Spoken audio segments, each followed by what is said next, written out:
রহমতের নবী এমন জমিনের মধ্যে আসছেন, সব মানুষগুলো চরিত্রহীন, খারাপ, কন্যা সন্তান পছন্দ করে না।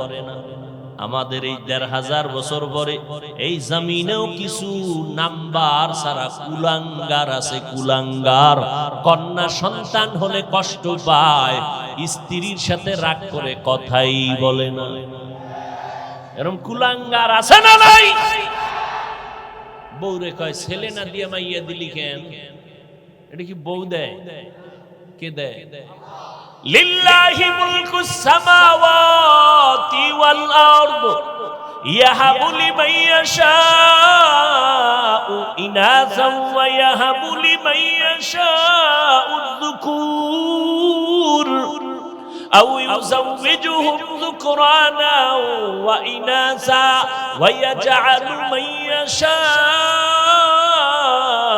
আকিমা ইন্নাহু আলিমুন কাদির।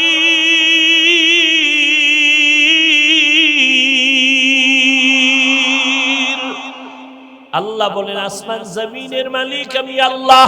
আমি আল্লাহ চাইলে কাউকে ছেলে দেই, কাউকে মেয়ে দেই, কাউকে দোনোটা দেই, কাউকে কোনোটাই দেই না। ক্ষমতা কার? আর আপনারা যারা ট্যাবলেট খান, স্লোগান পাইছেন ছেলে হোক মেয়ে হোক দুটোর বেশি নয়, একটা হলে ভালো হয়, না হইলে আরো ভালো। এই খাইয়া আর স্লোগান দিয়া আমগো বাঙালি কমাইছেন কত পার্সেন্ট? কেউ শিক্ষিত বাবারা বলেন কি আদমশুমারিতে কমতেছে মানুষ? তো ট্যাবলেটের ফলাফল গেল কই? খোদার লাগে পাল্লা দিয়ে কেউ পারে? আর আমরা বিয়ে করছি ওই বংশের মাইয়া। রাসূল বলছে যেই বংশে সন্তান বেশি হয় ওই ঘরে বিয়ে কর, কিয়ামতের দিন আমার উম্মত বেশি হবে, আমি গর্ব করব। নবী কয় উম্মত বাড়াও আর উম্মত কয় কমাও। নবীরে কে মানে কে মানে না বলছিনি শুরুতে? হিসাব করেন। আগ্রহী আর বিদ্রোহী কোন লাইনে আছেন হিসাবটা মিলাই নিয়ে। দুই সন্তানের মা বাবা, তাদের স্লোগান হলো সন্তান বেশি হলে থাকবে কই, খাবে কি? বিমানে যখন আইতেছিলাম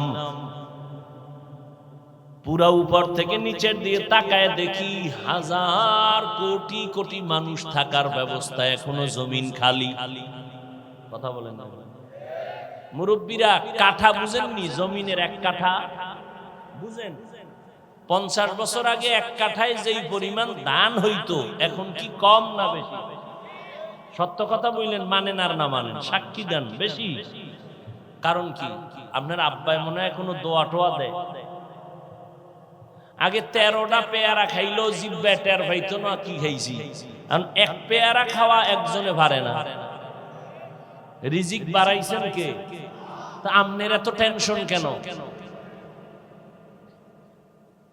এই রিজিকের জিম্মেদারি তো আল্লাহ নিয়ে নিছেন, এটা আমনে রাতে দিলে আমাকে হুজুর কবে না খাওয়ায় মাইরে ফেলাইতেন।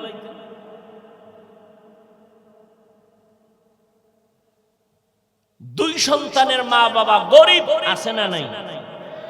10 সন্তানের মা বাবা অনেক ধনী আছে না নাই? সংখ্যা মানুষের রিজিক বন্টন হয় না। ধনী গরিব হওয়ার চাবি আল্লাহর হাতে, এটা সংখ্যার উপরে নির্ধারিত নয়।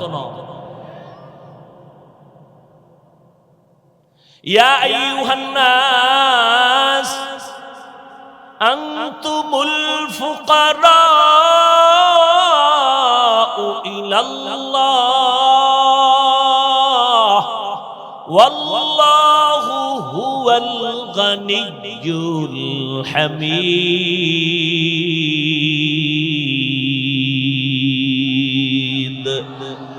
গর্তাওয়াকুল মিকুনি হর সুবহ শাম মিরসানাদ রিজকে তু আজলা মাকাম जुज़्बा हक़ चीज़े मखाज़ इंसु जा फज़ले उआ मस्ते दर जुमला जहा।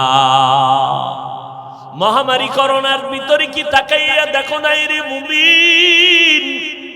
স্কুল বন্ধ, কলেজ বন্ধ, ব্যবসা বন্ধ, চাকরি বন্ধ, ট্রেন বন্ধ, বাস বন্ধ, দোকান বন্ধ, রাস্তা বন্ধ, কিন্তু আল্লাহর শুকর কোরআনের একটা মাদ্রাসাও বন্ধ হয় নাই। আমি না বলছি আপনারা না মানলেও সত্য কথাটার সাক্ষী দিয়ে এটাও পারবেন না। বন্ধ হয়েছে কোনো মাদ্রাসা?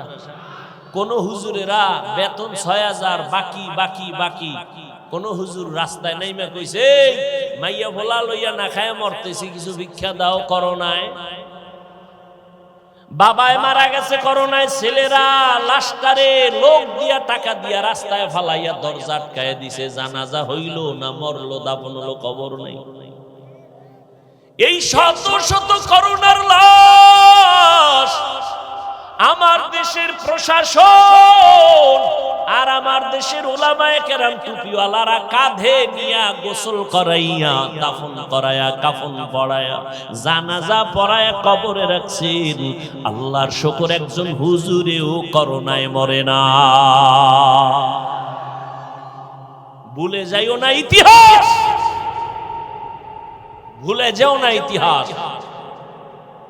আর এখনো বহু আল্লাহর বান্দা আছে এখনো মাস্ক পরে, ওই মেডিসিন এখনো হাতে মাখে। আমার একটা হুজুর হাত ধুইবেন নি, আমি আমরা তো ওযু সহকারে অল টাইম থাকি, আমাকে দোয়া টোয়া লাগবে না।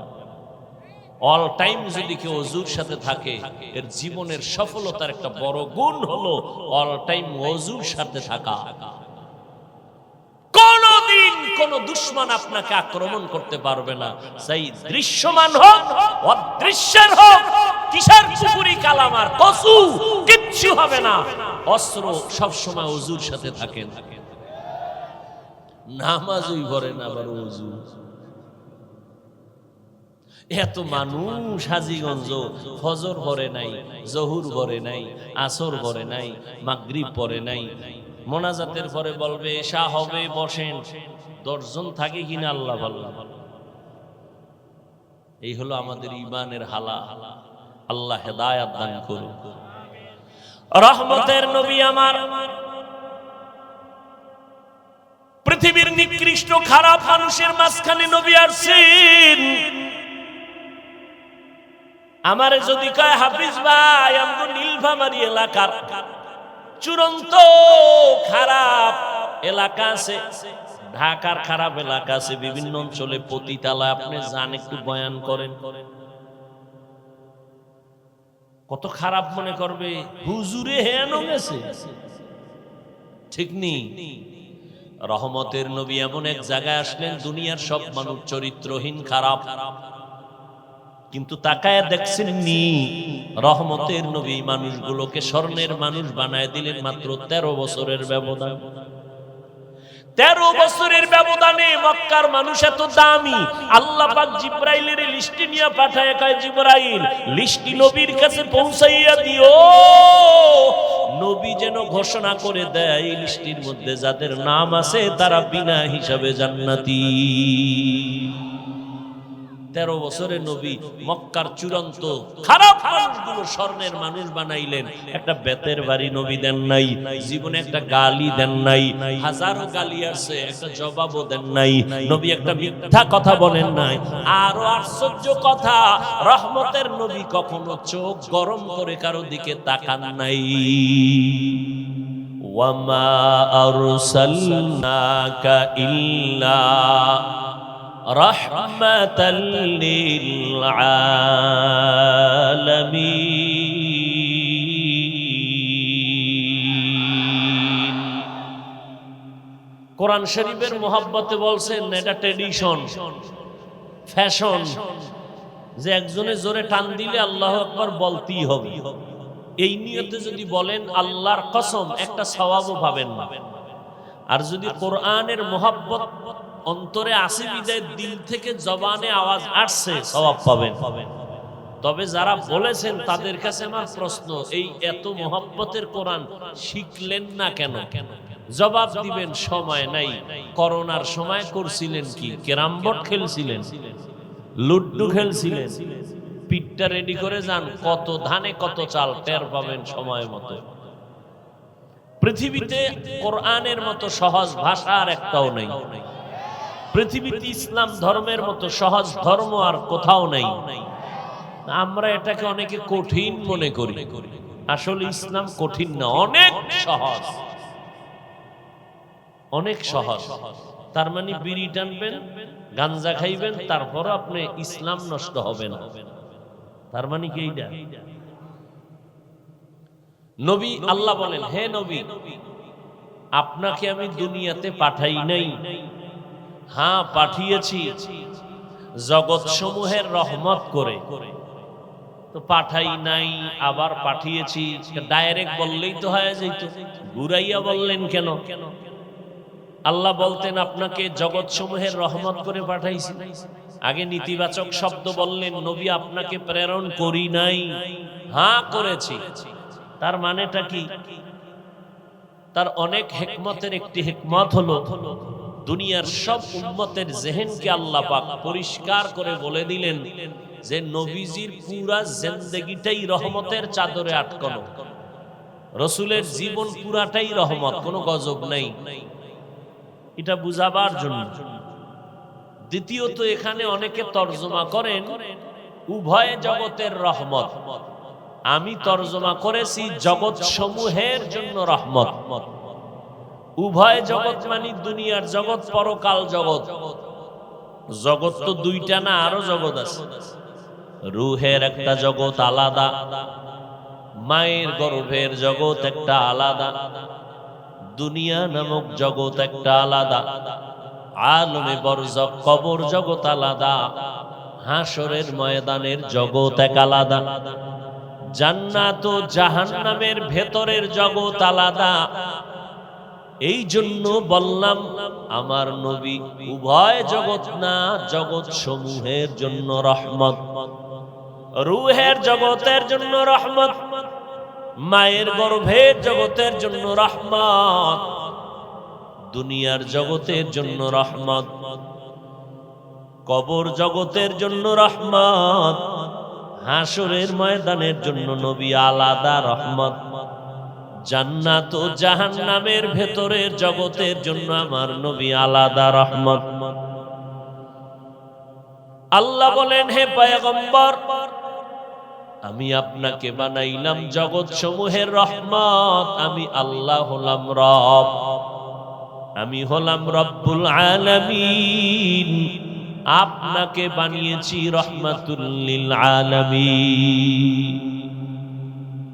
আমি শুধু দুনিয়ার জগতে নবী রহমত কি এ বিষয়ে অল্প টাইম কথা বলবো। রুহের জগতের জন্য নবী কেমন রহমত এটা ভিন্ন আলোচনা। কবর জগতের জন্য নবী কেমন রহমত, এই বেটা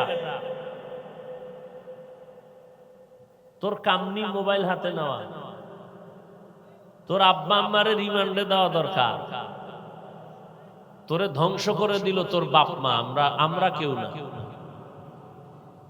আল্লাহ মা বাপ গুলোকে হেদায়াত দান করুন। যারা বাচ্চার হাতে মোবাইল তুলে দেয়, ডাইরেক্ট ছুরি দিয়া গলা জবাই করার থেকে এটা আরো মারাত্মক।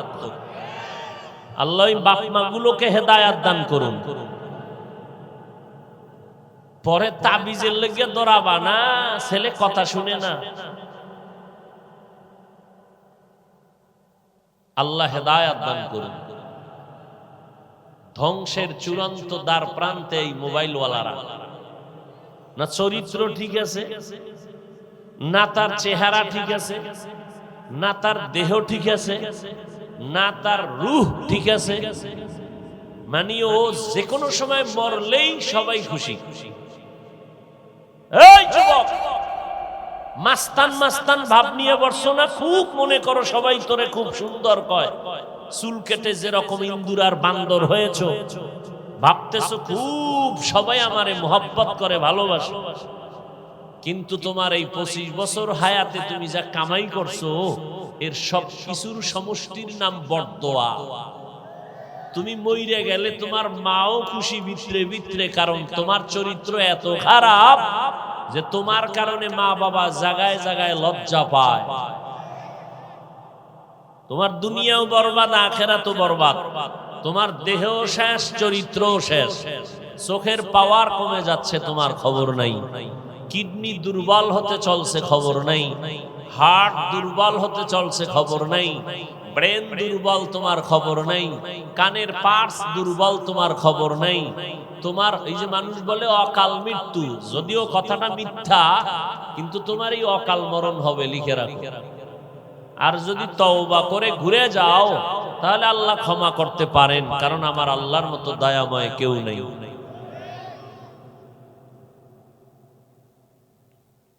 মোবাইল দিয়া গুনাহ ছাড়া কি করেছো জীবনে বলো? কিছু শিখছো মোবাইল থেকে? যে সৌরজগৎ কেমনে বানাইছে একটু দেখি তো, গুগলে সার্চ দিয়া। জমিনটা কেমনে বানাইছে দেখি তো, মানুষ কেমনে বানাইছে আল্লাহ একটু গবেষণা করি তো গুগল থেকে। বিভিন্ন চিকিৎসা বিজ্ঞানীরা এগুলো বের করে করে করে করে মোবাইলে দিয়ে দিছে। তুমি এগুলো দেখলে তুমি না কিছু অভিজ্ঞতা হতো, কিছু জ্ঞান বাড়তো, তুমি তো তা করো নাই। বরং তোমার পুরা জিন্দেগিটাকে ধ্বংস করার জন্য যা লাগে মোবাইলে তাই করেছো। নিজেও ধ্বংস হয়েছো, অন্যের জিন্দেগি ধ্বংস করেছো। আমি যা বলতেছি খুব তোমার খুশির কথা না, তোমার কান্নার কথা। কি তোমার হাসির কথা বলছি না কান্নার কথা? তোমার যা বলতেছি এগুলো কি তোমার খুব খুশির কথা? আসলে কি মানুষ বলে না কপাল, কপাল যদি পুড়ে যায়, আমি হাফিজুর রহমান কেন, মক্কা মদিনার ইমাম কেন, স্বয়ং নবীজিও বয়ান করলে কপালে হেদায়েত আসে না। এরকম দুই একটা বেঈমানের নাম জানোনি যুবকরা, যে নবীজির বয়ানেও কালেমা পড়ে না, কিতনা বড় বেঈমান। আর কপাল যদি খুলে যায় তাহলে নবীজিকে জবাই করতে এসেও কালেমা পড়ে। নাম জানো কি নাম? এর নাম কপাল। এর নাম বর্ষ বেহেশতের বাগানে। রসুলের হাদিস, এই প্যান্ডেলে বসার সাথে সাথে সব গুনাহ মাফ। কিন্তু তোর কপাল এত খারাপ যে বর্ষ বেহেশতের বাগানে করতেছো মোবাইল উঁচু করে কবিরা গুনাহ। সরকারের অর্ডার ছাড়া, শরীয়তের প্রয়োজন ছাড়া এমনিই ছবি তোলা 1000 কোটি বার কবিরা গুনাহ হারাম। তুমি না কইলো না, হ্যাঁ কইলো না, তোমার কথা ইসলাম চলে না। ইসলামের লাইনে তোমাকে চলতে হবে। যারা মোবাইল নিয়ে হাতে ছবি তুলতেছো, হারাম কবিরা গুনাহ। কোন চালাক যদি একটু চালাকি করে বলো, না হুজুর আপনার ভক্ত তো এইজন্য রেকর্ড করি, তোমার এই আকাম করার কোনো দরকার নেই। তোমার এই কাজটা নিখুঁতভাবে মিডিয়াওয়ালারা করতেছে, প্রয়োজন হলে ডাউনলোড করে সকালবেলা নিয়ে নিলেই হয়ে যাবে। তুমি এই 50 হাত দূরে বয়া মোবাইলটা দেখাইয়া না ছবি ভালো আসবে না রেকর্ড ভালো হবে, এ আকাম করো কেন? শয়তানে যারে ধরে কাম থুইয়া আকাম করে। আর মোনাজাতের পরে তো জিনেরা যদি মোবাইলটা নিয়েই যায়, নিশ্চিত জিন আছে নিয়েই যাবে, তাহলে তোমার এই পুরা জিন্দেগির চেষ্টা সব বৃথা, আমও গেল সালাও গেল। কি বুদ্ধিমান তুমি! দেখায় হুজুর দেখছেন আমি কত দামি মোবাইলওয়ালা করতেছে। কেউ দোকানে আড্ডা মার্কেট মিলাইছে, এখানে জান্নাতের বাগান, ওখানে জাহান্নামের বাগান। ওই যে মার্কেট কি, ওখানে নারী পুরুষ একসাথে না? তাহলে কবিরা গুনাহ হবে না? নাকি আপনারা নতুন, আপনাকে এলাকার জন্য ফতুয়া আলাদা? তো এখানে জান্নাতের বাগান, ওখানে জাহান্নামের বাগান। এই জাহান্নামের গুনার ভাগ নেবে কারা? রেডি থাকেন। আল্লাহ হেদায়েত দান করুন। এরপরে বেচা কিনা কি হয়? ওয়াজের পরে বাড়িতে যাইতেছে, একজনের হাতে একটা বেলুন, আর একজনের বগলের ভিতরে একটা প্লাস্টিকের মাছ। ভাই এত সুন্দর বরকতের জিনিস নিয়ে কই তো নাইলেন? ওয়াজের এটা ফল, ওয়াজের বাগানে গেছিলাম তো ওইটার ফলাফল নিয়েছি, বেলুন আর ওই যে মাছের ছবিওয়ালা। কে বলবে এই কথা, কে শুনবে এই কথা? বলারও মানুষ নাই, শ্রবণ করারও মানুষ নেই। বরং আমি যদি বলি দাওয়াত বন্ধ করে দিব। এরপরে আপনাদের উত্তরবঙ্গে আরো বহুত ঝামেলা আছে। আম্মাজানদের ওখানে আবার ছবি লাগায়, আছে না নাই? এখানে আছে কিনা জানি না, প্রজেক্টর নাকি লাগায় অনেক। আম্মাজানের আর কত গোপন বয়ান শুনবে? আমি কি হ্যাঁ নো কেন, হ্যাঁ না বয় দিলি তো ডাইরেক্ট দেখবে, বরকত ডাইরেক্ট চলে যাবে। পর্দার আড়ালে দরকারটা কি? রাগ করলেন? আল্লাহ হেদায়েত দান করুন। এক জায়গায় বলতে গিয়া কমিটি বয়ানের পর আর খুঁজেই পাইনি।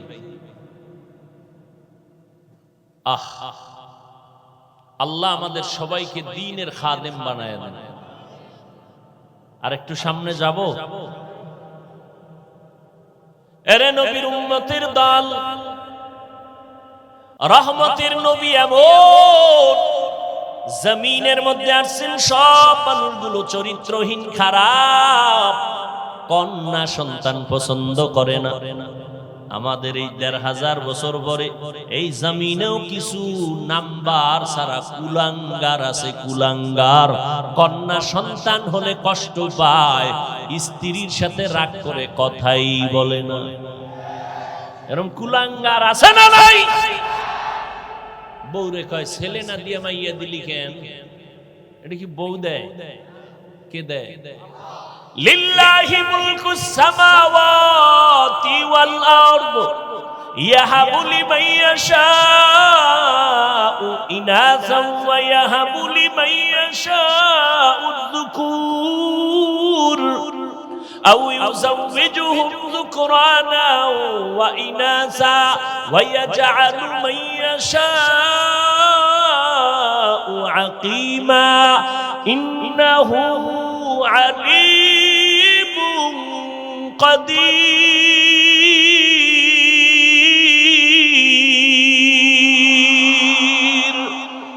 আল্লাহ বলেন আসমান জমিনের মালিক আমি আল্লাহ। আমি আল্লাহ চাইলে কাউকে ছেলে দেই, কাউকে মেয়ে দেই, কাউকে দোনোটা দেই, কাউকে কোনোটাই দেই না। ক্ষমতা কার? আর আপনারা যারা ট্যাবলেট খান, স্লোগান পাইছেন ছেলে হোক মেয়ে হোক দুটোর বেশি নয়, একটা হলে ভালো হয়, না হইলে আরো ভালো। এই খাইয়া আর এই স্লোগান দিয়া আমগো বাঙালি কমাইছেন কত পার্সেন্ট? কেউ শিক্ষিত বাবারা বলেন কি আদমশুমারিতে কমতেছে মানুষ? তো ট্যাবলেটের ফলাফল গেল কই? খোদার লাগে পাল্লা দিয়ে কেউ পারে? পারে? আর আমরা বিয়া করছি ওই বংশের মাইয়া। রাসূল বলছে যেই বংশে সন্তান বেশি হয় ওই ঘরে বিয়া কর, কিয়ামতের দিন আমার উম্মত বেশি হবে, আমি গর্ব করব। নবী কয় উম্মত বাড়াও আর উম্মত কয় কমাও। নবীরে কে মানে কে মানে না বলছিনি শুরুতে? হিসাব করেন। আগ্রহী আর বিদ্রোহী কোন লাইনে আছেন হিসাবটা মিলাই নিয়ে।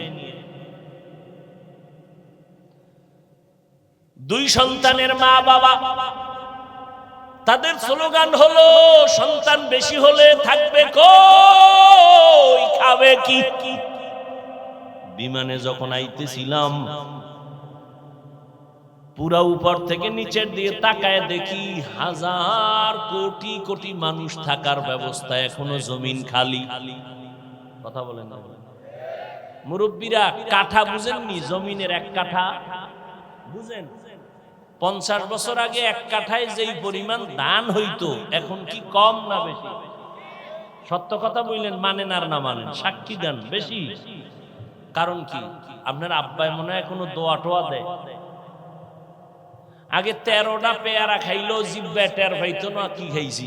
কারণ এক পেয়ারা খাওয়া একজনে পারে না। রিজিক বাড়াইছেন কে? তা আপনার এত টেনশন কেন? এই রিজিকের জিম্মেদারি তো আল্লাহ নিয়ে নিছেন, এটা আপনি রাতে দিলে আমাকে হুজুর কবে না খাওয়ায় মাইরে ফেলাইতেন।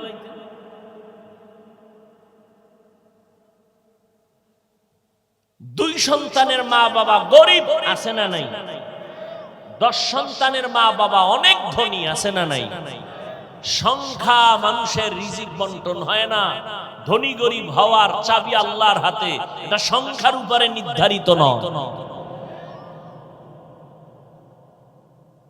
ইয়া আইয়ুহান নাস আনতুমুল ফুকারাউ ইলাল্লাহ ওয়াল্লাহু হুয়াল গানিয়্যুল হামিদ।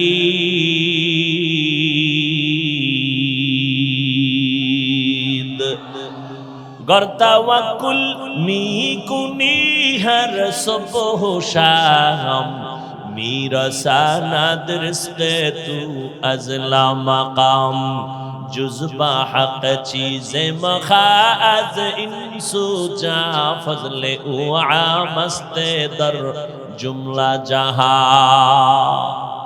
महामारी করোনার ভিতরে কি তাকাইয়া দেখো নাই রে মুমিন? স্কুল বন্ধ, কলেজ বন্ধ, ব্যবসা বন্ধ, চাকরি বন্ধ, ট্রেন বন্ধ, বাস বন্ধ, দোকান বন্ধ, রাস্তা বন্ধ, কিন্তু আল্লাহর শুকর কোরআনের একটা মাদ্রাসাও বন্ধ হয় নাই। আমি না বলছি আপনারা না মানলেও সত্য কথাটার সাক্ষী দিয়ে এটাও পারবেন না। বন্ধ হয়েছে কোন মাদ্রাসা? কোন হুজুরেরা বেতন ৬০০০ বাকি বাকি বাকি। কোন হুজুর রাস্তায় নাইমা কইছে মাইয়া ভোলা লইয়া না খায় মরতেছি, কিছু ভিক্ষা দাও। করোনায় বাবায় মারা গেছে, করোনায় ছেলেরা লাশটারে লোক দিয়া টাকা দিয়া রাস্তায় ফালাইয়া দরজা আটকায় দিছে। জানাজা হইল না মরলো, দাফন হলো, কবর নাই। এই শত শত করোনার লাশ আমার দেশের প্রশাসন আর আমার দেশের উলামায়ে কেরাম টুপিওয়ালারা কাঁধে নিয়া গোসল করাইয়া, দাফন করায়া, কাফন পরায়া, জানাজা পরায়া কবরে রাখছেন। আল্লাহর শুকর একজন হুজুরেও করোনায় মরে না। ভুলে যাইও না ইতিহাস, ভুলে যাও না ইতিহাস। আর এখনো বহু আল্লাহর বান্দা আছে এখনো মাস্ক পরে, ওই মেডিসিন এখনো হাতে মাখে। আমার একটা হুজুর হাত ধুইবেন নি, আমি আমরা তো ওযু সহকারে অল টাইম থাকি, আমাকে দোয়া টোয়া লাগবে না। অল টাইম যদি কেউ ওযুর সাথে থাকে, এর জীবনের সফলতার একটা বড় গুণ হলো অল টাইম ওযুর সাথে থাকা। কোনদিন কোন দুশমন আপনাকে আক্রমণ করতে পারবে না, সেই দৃশ্যমান হোক অদৃশ্যের হোক, কিসের পুকুরি কালামার কসু কিচ্ছু হবে না। অস্ত্র সব সময় ওযুর সাথে থাকেন। নামাজই পড়ে না আবার ওযু। এত মানুষ হাজীগঞ্জ ফজর পড়ে নাই, জহুর পড়ে নাই, আসর পড়ে নাই, মাগরিব পড়ে নাই। মোনাজাতের পরে বলবে এশা হবে, বসেন। 10 জন থাকে কিনা আল্লাহ ভালো। এই হলো আমাদের ঈমানের হালা। আল্লাহ হেদায়েত দান করুন। রহমতের নবী আমার, পৃথিবীর নিকৃষ্ট খারাপ মানুষের মাঝখানে নবী আসছেন। আমারে যদি কয় হাফিজ ভাই, আমগো নীলফামারী এলাকার চূড়ান্ত খারাপ এলাকা আছে, ঢাকার খারাপ এলাকা আছে, বিভিন্ন অঞ্চলে পতিতালা, আপনি যান একটু বয়ান করেন,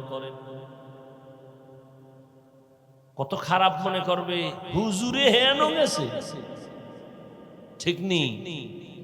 রহমতের নবী এমন এক জায়গায় আসলেন, দুনিয়ার সব মানুষ চরিত্রহীন খারাপ, কিন্তু তাকায় দেখছেন নি রহমতের নবী মানুষগুলোকে স্বর্ণের মানুষ বানায় দিলেন মাত্র 13 বছরের ব্যবধান। 13 বছরের ব্যবধানে মক্কার মানুষ এত দামি। আল্লাহ পাক জিবরাইলের লিস্টি নিয়ে পাঠায়, কয় জিবরাইল লিস্টি নবীর কাছে পৌঁছাইয়া দিও, নবী যেন ঘোষণা করে দেয় এই লিস্টির মধ্যে যাদের নাম আছে তারা বিনা হিসাবে জান্নাতি। 13 বছরের নবী মক্কার চূড়ান্ত খারাপ মানুষগুলো স্বর্ণের মানুষ বানাইলেন। একটা বেতের বাড়ি নবী দেন নাই, জীবনে একটা গালি দেন নাই, হাজারো গালি আছে একটা জবাবও দেন নাই, নবী একটা মিথ্যা কথা বলেন নাই। আরো আশ্চর্য কথা, রহমতের নবী কখনো চোখ গরম করে কারো দিকে তাকান নাই। সেই নবীর উম্মত আমরা। আমাদের আদর্শ কি? নবীর যুগে ইসলামের দুশমন ছিল না? ও বাবারা বলেন, নবীজি তার মোকাবেলা করেন নাই? কত হাজার গালি দিছেন নবী। আপনি কোন হাদিসের কিতাব থেকে গালি শিখলেন? দুশমনের সাথেও মোকাবেলা করারও তো সুন্নত তরিকা আছে। এত সোজা মনে করছেন ইসলাম? গালি দিছেন, অমুকের এই দোষ, অমুকের সেই দোষ। তাহাজ্জুদ পইরা হেদায়েতের দোয়া করছেন কয়দিন? ও আশেকের রাসূলেরা, ছাত্র ভালো না, লেখাপড়া বুঝে না রে, বাদ দাও। কিন্তু ছাত্রের জন্য শিক্ষক হইয়া মাওলার কাছে দোয়া করছেন, কতদিন হিসাব দেওয়া লাগবে। স্ত্রীর এই দোষ সেই দোষ বলেছেন, বেড়াইছেন, স্ত্রী রাখবেন না, কিন্তু স্ত্রীটাকে কয়দিন আপনি বুঝাইছেন এই অন্যায় করিও না, এভাবে চলো। হিসাব দেওয়া লাগবে আল্লাহর দরবারে। এত সোজা না রে জান্নাত পাবেন। সাহাবায়ে কেরামরা জান্নাতের টিকিট হাতে পাইছেন, এরপরও মরণ পর্যন্ত কান্না কান্না কান্না। আবু বকরের কান্না, ওমরের কান্না, ওসমানের কান্না। এমন একজন নবী, এমন একজন সাহাবী দুনিয়া থেকে বিদায় হন না কান্না ছাড়া। অথচ আজকে মুনাজাত হচ্ছে, চোখে পানি আসে না। একদল আবার টুপিওয়ালা নেফাকি অন্তরওয়ালারা কয় কান্না লাগে না, কান্না লাগে না। নবী যদি কান্না করতে পারেন, সাহাবাদের এত ইলম, এত আমল, এত তাকওয়া, এরপরেও যদি আমার আল্লাহর ভয়ে কান্না করেন, সেই তুলনায় আপনাদের আমাদের কি পরিমাণ কান্না দরকার। আল্লাহর কাছে শেষ বেলায় তওবা করে নেন। ও দয়ার মালিক, এত সম্মানের জায়গায় তুমি বসাইছো, তুমি আখির নবীর উম্মত বানাইছো, কিন্তু আমি তো গুনাহ করে জীবনটারে নাপাক করে ফেলেছি। আমার মা বাবা, আমার আপনজনেরা জানে না আমি কত বড় অপরাধী। যদি জানতো মনে মনে ঘৃণা করত। ও আল্লাহ, আপনি জানার পরেও তো রাগ করে পানি বন্ধ করেন নাই, খানা বন্ধ করেন নাই। আল্লাহ, আজকে থেকে তৈরি হয়ে গেলাম, জীবনে কত নামাজ বাদ দিলাম, রোজা বাদ দিলাম, এখন থেকে তওবা করে নিলাম, আর নামাজ ছাড়বো না, আর রোজা ছাড়বো না, মা বাবার বরদোয়া আর নিব না। মা বাবার দোয়া নিয়ে সামনে আগাবো, উলামায়ে কেরামের পরামর্শ নিয়ে নবীর তরিকা মেনে চলবো, আর দাড়ি কাটবো না, বেপরদায় চলবো না। হেদায়েতের মালিক আমার আল্লাহ, ইজ্জতের মালিক আমার আল্লাহ, রিজিকের মালিক আমার আল্লাহ। আল্লাহ যার কপাল ভালো রাখবে, এমন বান্দা যদি ময়দানে থাকেন তওবার জন্য। ও যুবক বাবারা, আপনাদের মতো কত যুবক স্কুল কলেজে পড়িয়াও নামাজ ছাড়ে না, আপনি কেন নামাজ পড়তে পারেন না? আপনার মতো যুবক রাস্তায় গাড়ি চালায়, নামাজ বাদ দেয় না, আপনি কেন পারেন না? আল্লাহর কাছে কি জবাব দিবেন? আপনার মতো যুবক র‍্যাব, আর্মি, পুলিশ, বিডিআরের চাকরি করে নামাজ ছাড়ে না, ডাক্তার, ইঞ্জিনিয়ার, প্রফেসর নামাজ পড়ে, আপনি কেন পারবেন না? ও বৃদ্ধ বাবাজিরা, আপনার মতো কত বুড়া মানুষ হাতে লাঠি নিয়ে মসজিদে গিয়া 5 বেলার নামাজ পড়ে, আপনি কেন পারবেন না? ও পর্দার আড়ালের আম্মা জানেরা, বোনেরা, আপনার মতো কত মা এখনো জমিনে আছে, নামাজ বাদ দেয় না, স্বামীর মাল হেফাজত করে, সন্তানগুলো আদর্শওয়ালা বানানোর চেষ্টা করে। এরে আম্মা জান, আপনাদের এত মর্যাদা আমার নবী বাড়াইয়া দিয়েছেন। আপনারা নবীদের মায়ের মতো মা, আপনারা সাহাবায়ে কেরামদের মায়ের মতো মা। এমন কি তুমি অসুস্থ হয়ে বিছানায় পড়ে থাকবা, কেউ তোমার দিকে তাকাবে না, অন্তরে ঘৃণা করবে। দ্বিতীয়, তুমি সুস্থ কিন্তু চরিত্র তোমার খারাপ, তুমি ডাক্তারও যদি হও, তাসলিমার মতো জায়গায় জায়গায় জুতার বাড়ি খেতে হবে।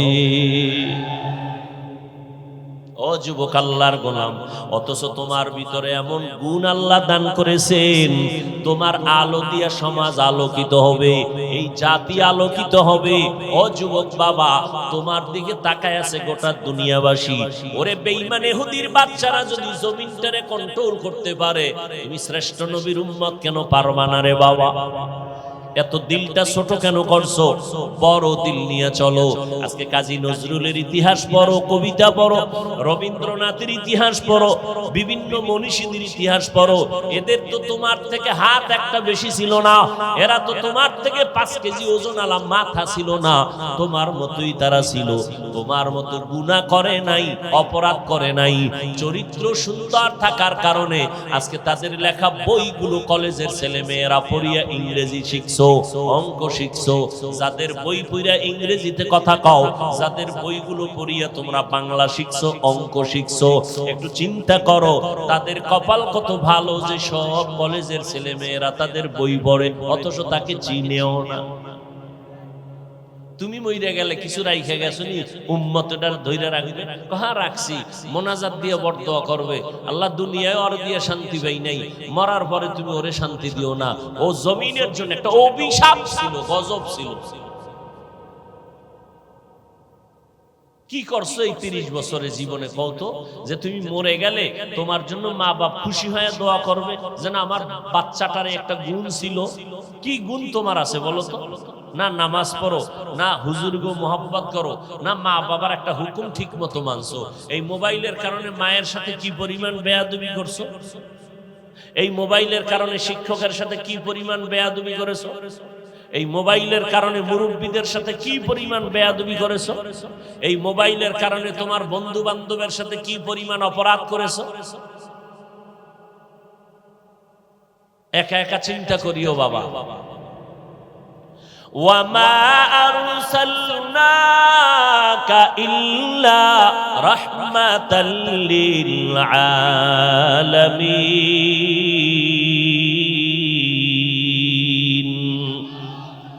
রহমতের নবীকে আল্লাহ বলেন, ও পয়গম্বর, সারা দুনিয়ার নবী উম্মত যে কোনো জায়গায় নামাজ পড়লে কবুল হতো না, নির্দিষ্ট জায়গা করে দিয়েছি। কিন্তু আপনার জন্য এত সুযোগ, জমিনটার আমি যায় নামাজ বানায় দিছি, আপনার উম্মত যেখানে সেজদা দিবে সেখানেই কবুল হয়ে যাবে।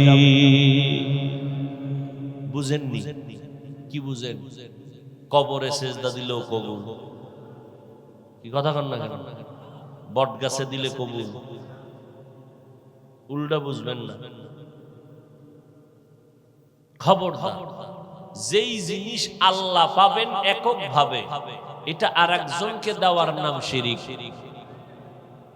বুঝেননি? সহজ কথা, আল্লাহ যেটা পাবেন এটা আরেকজনকে দেওয়ার নাম, এককভাবে আল্লাহ পাবেন সেজদা, এটা আর কেউ পাবে না, আরেকজনকে দিবেন এর নাম শিরিক। যারা দিবেন তারা মুশরিক, মুশরিকদের জন্য জান্নাত হারাম। ওয়ামান ইউশরিক বিল্লাহ ফাকাদ হারামাল্লাহু আলাইহিল জান্নাহ। আল্লাহ স্পষ্ট ঘোষণা দিয়েছেন যারা শিরকের গুনাহ করবা তাদের জন্য জান্নাত হারাম হয়ে যাবে। আল্লাহ শিরিক যুক্ত বিধ্বংসী রাস্তা থেকে আমাদেরকে হেফাজত করেন। আরো আস্তে করে বলেন। ভাইরা আমার, রহমতের নবী আমার এমন এক সময় জমিনে আগমন করেছিলেন, যেই সময়টা বড় কঠিন সময়। মক্কা নগরীর মানুষ ছিল বড় চরিত্রহীন, খারাপ। মক্কার মানুষের মতো খারাপ মানুষ জমিনে আর কোথাও ছিল না। কেমন খারাপ? কন্যা পছন্দ করে না, নিকৃষ্ট নিঠুর বাবা আপন কন্যাদেরকে, বাচ্চাদেরকে পাথর চাপা দিয়া বাবা নিজের মেয়েকে মেরে ফেলে। এতটাই যে খারাপ ছিল মক্কার মানুষ। পৃথিবীতে আল্লাহ জমিনটা বানাইয়া একটা ঘর বানাইছিলেন, বড় দামি ঘর, বাইতুল্লাহ। ইন্না আউওয়ালা বাইতিন উযিআ লিন-নাসি লাল্লাযী বিবাক্কাতা মুবারাকা ওয়া হুদা। মুবারাকান ওয়া হুদান লিল আলামিন।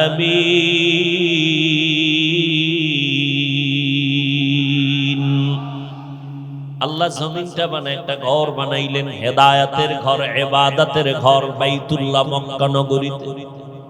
এটা এমন একটা দামি ঘর, যেই ঘরটা দিয়ে তাকায় থাকবেন অটোমেটিক আমলনামায় সওয়াব লেখা হবে। সুবহানাল্লাহ। এমন একটা দামি ঘর, যেই ঘরের আঙ্গিনায় 1 রাকাত নামাজ পড়বেন 1 লক্ষ রাকাত নামাজের সওয়াব। ওই মক্কার মানুষ কতটাই যে খারাপ, নারী আর পুরুষ একত্রিত হয় বাইতুল্লাহ তাওয়াফ করে চারপাশে, তাও আবার উলঙ্গ। এবার বুঝেন আমার নবী কত পিওর, কত রহমতওয়ালা, এটা পাঠাইলেন কোন জায়গাটায়? এত বড় নিকৃষ্ট মানুষ জমিনে আর না, এই জায়গায় পাঠাইছেন আমার নবীরে। হ্যাঁ,